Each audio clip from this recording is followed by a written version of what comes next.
And we do believe that countries are dumping rice into this country today. We've never seen imports this great. Which countries?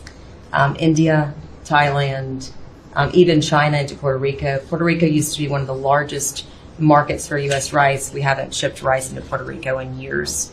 Yeah, why is India allowed to do that? They have to pay tariffs. Do they have an exemption on rice? No, sir. We're still working on their trade deal. So yeah, but they should be dumping. I mean, I heard that from others. You can't do that.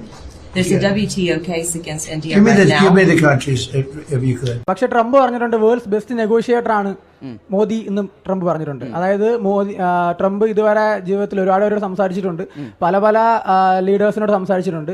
പക്ഷെ അതിലൊന്നും കണ്ടിട്ടില്ലാത്ത ഭയങ്കരമായ quality മോദിയിൽ കണ്ടിട്ടുണ്ടെന്ന്. ശരി, അപ്പൊ ഇങ്ങനെ ഒരു negotiation power നരേന്ദ്രമോദിക്ക് ഉണ്ടെങ്കിൽ ലോകത്ത് അമേരിക്ക ഏറ്റവും കൂടുതൽ തീരുവ ചുമത്തിയിരിക്കുന്നത് ചൈനക്കെതിരെയാണ്, അത് 100% മുകളിലാണ്.